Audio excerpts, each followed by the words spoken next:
A passerby had reported that he had saw a body in a ditch along Highway 3160 in St. Charles Parish. It was a very remote location, very dark and secluded, and there were no signs of any foul play, no obvious signs of any blunt force trauma to the body, but a suspicious death because of the location and his positioning in the water. He had an identification card in his wallet, so we were able to identify him as David Mitchell. The cause of death was found to be drowning because he had obvious water in his lungs. But I don't think the detectives really said, no, this is just an accident and moved on. The manner of death was left undetermined because we could not figure out why he ended up there. That road is not a commonly traveled road. Something just didn't seem right.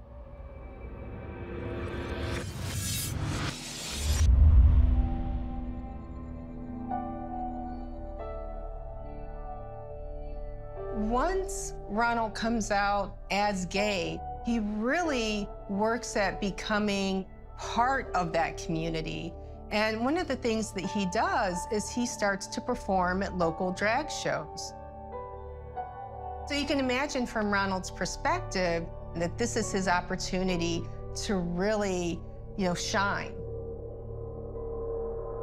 He was dressing half as a woman, half as a man to sing, and that they booed him off the stage many times because he just couldn't get it.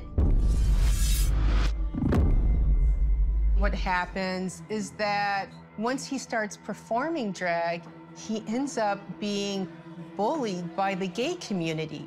He's rejected, and this rejection hurts because this is his tribe.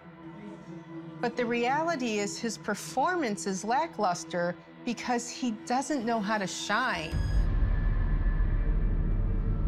And so this rejection hurts even more because this is a community that he was really seeking acceptance from. And it's just building up. It's there, and it's just building up. Your mind is building up. It's making it worse. And things happen. Something's going to, one day, set it off.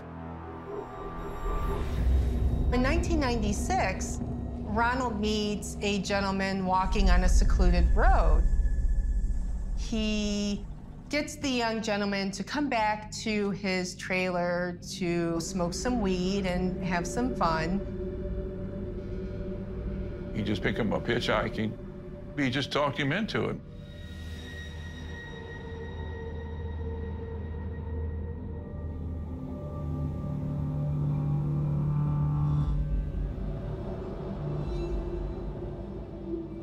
They arrest Ronald for sexual assault.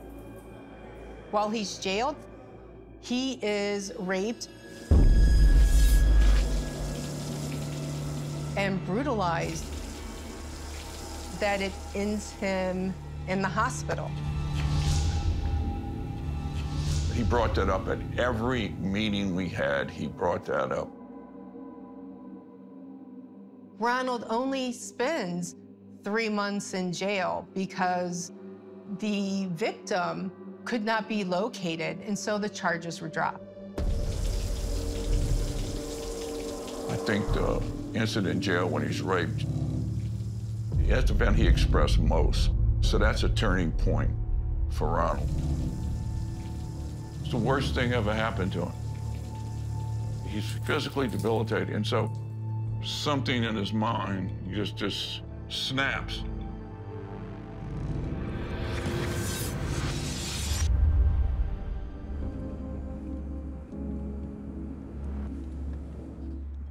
David Mitchell needed a ride back into town. He might often, hitchhike or get rides from other people. Oh, he's got a long way to go. It's dark. There's not many street lights. It's not a great place to walk. Ronald sees a young man alone walking at night, and this is the perfect opportunity.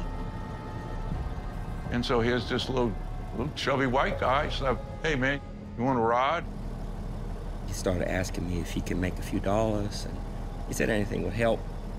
These guys, all they want is money, so I brought him to the RV. Once David got into Ronald's truck, he lured him to his trailer by offering money. For a 19-year-old who lives in poor Louisiana, any opportunity to make money is something that, you know, they're not going to pass by. After we fooled around, he started telling me, I need more money than that. I told him, I don't have no more money. And he said, either you come up with it or I'm going to the police. I was scared that they wouldn't believe my story and they'd bring me to jail. He can't stand going back to jail because he thinks of being raped. He was so traumatized by the experience of being in jail that he was unwilling to leave a victim alive. I got so scared I started choking him. I choked him with an extension cord.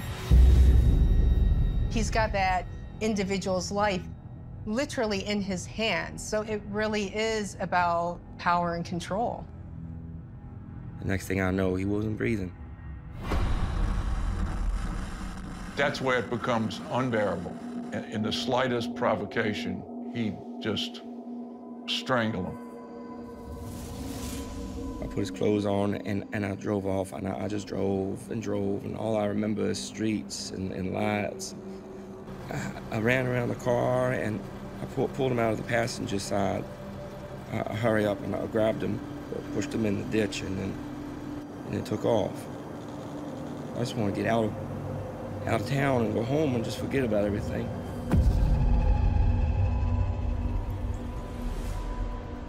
This is the beginning of a pattern that escalates from here. Ronald Dominique is developing a template to use where he can lure men back to his house and gain control of them.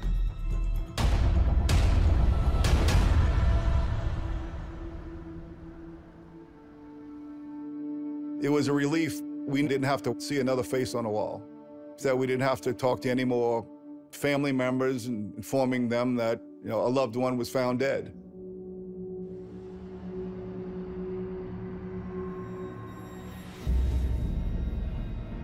With Ronald Dominique, his past life experiences of being demeaned, of being cast aside by society, really played a heavy role in how he made sure that he was controlling his victims.